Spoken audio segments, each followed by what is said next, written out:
Sahabat semua, Giring PSI, ketum PSI yang pandai sekali memproduksi blunder-blunder. Jadi setiap apa yang dia ucapkan itu akan selalu mudah sekali dipatahkan, bukan oleh lawan politiknya, bukan, tapi oleh rakyat jelata macam kami-kami ini. Kita juga sering bertanya ya, akhirnya ini PSI ini partai apa ya? Partai lucu-lucuan gitu. Ya, kita lihat kabarnya ini dari Sindo News. Giring bilang tak mungkin dukung Anies Capres. Kemudian bukan oleh pengamat loh ini, sama rakyat, sama netizen. Netizen skak balik. Titik 2, yang butuh PSI siapa? Itu partai 0,00001%. Ya, nampaknya ada kesalahan besar dari para pendana ya ketika mendirikan PSI itu, karena ya salah memilih orang lah. Itu jadi apa ya? Jadi kalau di film-film itu selalu perannya itu antagonis. Ya, antagonis itu tidak pernah disukai penonton. Siapa yang suka? Ya barangkali orang-orang yang agak berbeda gitu. Yang tidak seperti kebanyakan orang-orang yang suka peran-peran yang antagonis begitu ya. Ya, kita lihat kabarnya ya. Ketua Umum Partai Solidaritas Indonesia, Giring Ganesa Jumario, oh ada nama panjangnya, menyebut partainya tidak mungkin mendukung Gubernur DKI Jakarta Anies Baswedan sebagai calon presiden 2024. Pernyataan itu diunggah Giring melalui Instagramnya, di Instagramnya, @Giring yang langsung diskak balik oleh netizen, langsung. Tanpa menunggu 1-2 hari, tanpa menunggu 1-2 jam, kayaknya hitungan menit atau bahkan hitungan detik. Luar biasa netizen hari ini ya, makin pintar. Begini unggahan Giring ex vokalis grup band Niji. Begini unggahan Giring ex vokalis grup band Niji menyinggung Anies. 1. Rapot merah karena kinerja yang buruk. Mana rapotnya? Anda ngomong jangan sekenanya saja, seenak perutnya. Kalau bikin rapot, mana rapotnya? Tunjukkan dong. Bukan bilang rapot merah. Apa yang maksud Anda rapot merah apa? Kegagalan Anies di Jakarta apa? Mau dibandingkan dengan gubernur sebelumnya? Siapa? Ahok, Jokowi? Jauh itu. Tapi sebelum saya munculin data, fakta, ya Anda munculin dulu yang sebut rapot merah yang mana gitu. Masa ketua partai tapi cuman bisa ngomong doang tanpa bisa membuktikan ucapannya sih. 2. Politisasi agama dan identitas saat Pilkada DKI 2017. Itu juga mana buktinya? Anies tidak melakukan politisasi agama dan identitas. Itu ada sebuah kecelakaan yang dilakukan oleh seorang Ahok yang itu memicu kemarahan dari umat Islam. Bukan hanya di Jakarta, tapi di Indonesia. Bukan hanya di Indonesia, tapi juga di dunia. Nah ini kurang lebih seperti sama yang dilakukan Eko Kun tadi kemarin. Ngeri sekali. Penistaan agama yang begitu melecehkan. Tapi kalau Eko Kun tadi lolos dari jerat hukum, tidak ada yang melaporkan, berarti dia jauh lebih hebat dibandingkan Ahok. Kan begitu ya. Ahok aja kena gitu. Jadi jangan macam-macam lah ya sama umat beragama. Saya kira bukan hanya Islam. Jangan macam-macam sama umat Kristen. Jangan macam-macam sama umat Katolik, Hindu, Buddha, Konghucu. Pokoknya jangan macam-macam dengan urusan umat beragama. Begitu ya, Kokun tadi. Ini lagi bahas Giring Niji ya. Udah suka ngelantur nih, mohon maaf ya. Tapi juga ini juga sama, itu main klaim-klaim saja gitu. Gak ada upaya Anies Baswedan untuk mempolitisir gitu. Dia muda, kalau saya lihat sebetulnya juga seperti tidak tipe-tipenya politikus gitu. Santun ya, lembut hatinya, ngomong selalu rileks, tenang. Coba saya sih ingin pembanding saja di mana hari ini politikus hari ini yang seperti Anies Baswedan profilnya, yang santun, tenang, rileks, tidak reaktif, tapi juga mampu memunculkan jawaban-jawaban yang elegan, yang mampu menjawab pertanyaan-pertanyaan publik. Gitu. Kan kalau Pak Anies diminta responnya ini, gampangnya gini, lihat saja track record saya selama 5 tahun di Jakarta. Lihat saja hasil prestasi-prestasi yang sudah saya ukir. Itu maksudnya kalau saya yang jadi gubernur Jakarta ya, kalau Pak Anies kan mungkin tidak akan terbuka itu bicaranya. Paling ya lihat saja, ini datanya. Yang sebelah mana yang mempolitisir agama, sebelah mana yang rapotnya merah. Dia pasti mingkem juga gitu. Ya, aduh, kasihan banget ya sama Giring Niji. Oke. Sulit bagi PSI_ID untuk mendukung jadi salah satu capres, kata Giring lewat Instagramnya. Warganet langsung bereaksi atas celotehan Giring yang kerap menyudutkan Anies karena tidak sekali ini saja dia usil atas kinerja Anies. Sebelumnya dia juga menyerang Anies soal penyelenggaraan Formula E dan pembangunan Jakarta International Stadium. Dan semuanya hancur begitu saja ya. Semua keusilan dia berbalik kepada dia. Menjadi bumerang, menghantam balik. Anies Baswedan juga tak mengharapkan dukungan dari PSI. Sebab dia tahu partai ini adalah partai lelucon. Mirip ya. Atau partai lucu-lucuan yang notabene-nya orang-orang di dalam tidak berkompeten. Apalagi ketumnya. Wow, tidak berkompeten kecuali ketum. Biasanya begitu kan, ketum yang paling tahu. Ini apalagi ketumnya. Jadi ketumnya lebih tidak berkompeten dibanding kader partai PSI yang lain. Begitu bacaan saya terhadap tulisan ini ya. Giring harus lebih banyak belajar politik sebab Anda adalah orang-orang yang tidak menginginkan Indonesia maju dikarenakan Anda tidak pernah merasa puas apa yang sudah dicapai Bapak Anies. Ya, Giring itu sulit untuk berada dalam kondisi yang bijaksana. Jauh lebih hebat ketua PSI Jakarta. Levelnya jauh gitu. Jadi ketua PSI Jakarta, saya lupa namanya, Michael siapa gitu. Ini Giring di sini. Emang baiknya sih tukeran ya, kalau mau memperbaiki citra. Kalau enggak ya terserah saja.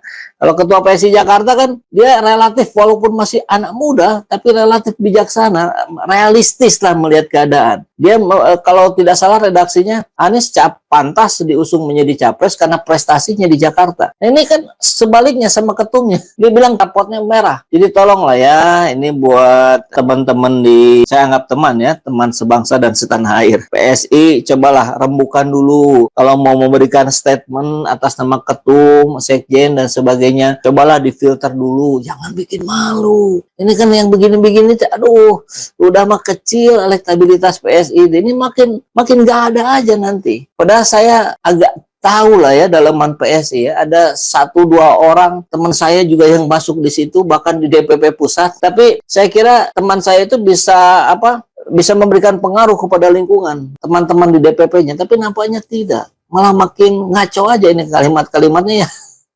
Tidak bijaksana, tidak realistis, terutama tidak realistis. Dia seperti yang tidak punya mata, tidak punya telinga untuk melihat apa yang terjadi di Jakarta. Jadi pandangannya itu selalu sebaliknya. Padahal kalau mau mengkritisi, kritisi saja sisi-sisi kurangnya, kemudian yang prestasinya apresiasi juga gitu. Kan itu fair gitu ya. Nah, tapi ya Giring kayaknya tidak punya kemampuan itu. Selama ini Bapak Anies juga cukup terbilang sukses memimpin DKI Jakarta karena ini masih itu dari netizen ya.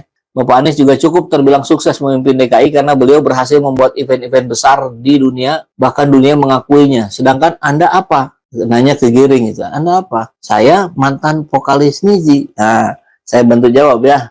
Sedangkan Anda apa? Jangankan dunia, di negara sendiri aja tidak besar di mata masyarakat Indonesia. Sadar dikit dong. Jadi Ed Husni Mubarak ini bilang ke Giring, sedikit aja, munculkan kesadaran Anda sedikit saja. Maka Anda akan paham, maka Anda akan bijaksana, Anda akan realistis. Komentar lainnya yang tak kalah pedas. Anies pun nggak minta dukungan PSI. Jangan baper bro. Dari Dodi 1. Ya, luar biasa ya. Sebetulnya kan sudah ada juga dari PSI. Kalau Giring bilang PSI tak mungkin mendukung Anies. Saya kira faktanya sebaliknya ya. Sudah ada yang mendukung Anies Baswedan. Bahkan karena berseberangan barangkali dengan kebijakan partai, akhirnya dia keluar dari PSI. Dan alasannya apa? Karena dia ingin mendukung Anies sebagai calon presiden. Dan itu bukan satu. Saya kira beberapa informasi kita dengar cukuplah ada beberapa orang yang kemudian sadar gitu. Kalau tadi disebut sadar dikit dong, sudah ada yang sadar. Sehingga dia memilih keluar dari PSI dan mendukung pencapresan Anies Baswedan. Ini makin lama makin banyak repot PSI ini. Aduh. Anies juga nggak minta didukung, lupa deh perasaan. Nggak masalah, PSI hanya 0,001% dari rakyat RI yang punya hak memilih. Kalau saya pengennya nambahin satu lagi aja deh minimal, 0,0001. Diketahui Anies siap mencalonkan diri sebagai Capres 2024. Ini kan gentleman ya. Saya kira baru Anies Baswedan yang menyatakan kesiapannya. Dia juga berkomentar atas banyaknya lembaga survei yang telah memposisikan dirinya di level paling tinggi pada tingkat keterpilihan kandidat capres. Hal itu menambah tingginya kredibilitas. Jadi belum kampanye, elektabilitasnya sudah tinggi. Nah, ini yang menarik. Kita akan lihat dalam beberapa waktu ke depan bagaimana lembaga survei yang independen, yang bukan pesanan, yang bukan berbayar, melihat perubahan konstelasinya. Harusnya ini makin nanjak tajam buah dari apa yang statement yang disampaikan Pak Anies. Pak Anies belum melakukan apa-apa. Indonesia kan sudah memanggil gitu dari rakyat yang begitu banyak di Indonesia. Begitu ya. Survei yang tidak diminta ini terjadi bahkan sebelum saya berkampanye. Saya pikir mereka memberi saya lebih banyak kredibilitas. Ya, saya kira itu statement yang elegan, ya, yang penuh percaya diri, tapi tidak overconfidence, tidak sama sekali tidak merendahkan calon yang lain. Ini saya kira cara-cara Pak Anies Baswedan ini cocok sekali gitu. Kalau kita jadikan rujukan untuk kita belajar bagaimana mengolah diri, membina diri, menata kepribadian. Dan kepribadian itu kalau di usia dewasa memang relatif sudah menetap, tapi bukan berarti tidak bisa berubah.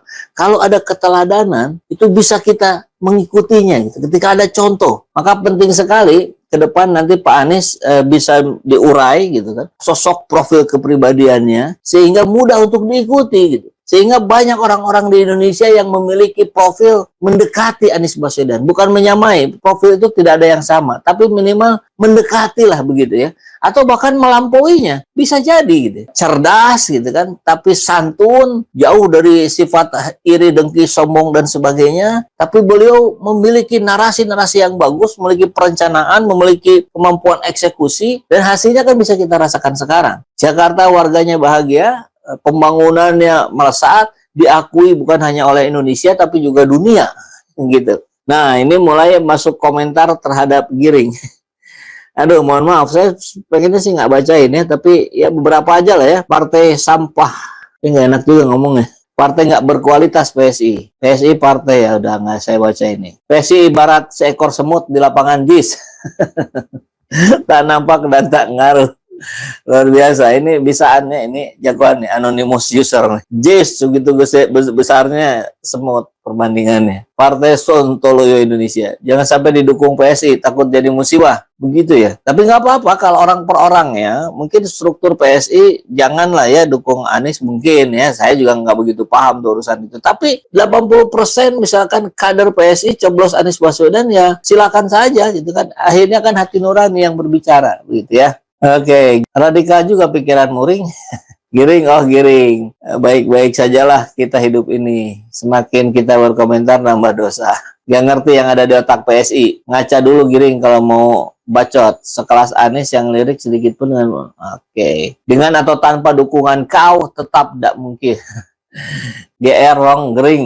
Apa ini gak ngerti ya. Gua dukung Giring jadi tukang sampah. Luar biasa. Ya, benar sekali. Yang butuh PSI siapa? Ini orang sok penting banget. Nggak perlu kali. Oke. Ya, itulah respon-respon netizen yang semakin pintar, semakin bisa melihat, menilai mana orang yang berkualitas, mana yang omong doang, mana yang omongannya memang muncul dari pikirannya sendiri, mana yang omongannya hasil pesanan. Sebetulnya mudahlah untuk kita perbandingkan ya. Ucapan-ucapan dari Giring ini saya kira salah satunya yang kita pertanyakan, apakah benar itu muncul dari mulut Giring ataukah itu sekedar pesanan? Kan bisa jadi begitu ya. Dari Tri Joko. Oh, jadi ingat Bambang Tri saya. Itu orang luar biasa beraninya itu. Ngeri kali saya. Tapi salut, apresiasi lah atas keberaniannya ya, yang berani mengungkap kebenaran katanya, apa yang terjadi di balik atau undercover Jokowi. Ya, mudah-mudahan sih niatannya baik ya. Kita semua juga punya niat baik untuk membangun negeri ini. PSI dan para pemuli Anies akan diingat selamanya. Jadi kalau Pak Anies jadi RI 1, kita tertawa bersama-sama. Aduh, gimana ya? No comment deh saya terhadap ini. Partai nggak laku aja belagu. Nah, tuh, masukan tuh. Anda tuh jangan belagu. Partai kecil tuh jangan menunjukkan kesombongan. Ini lucu ya, ada partai kecil tapi merasa sebagai partai besar.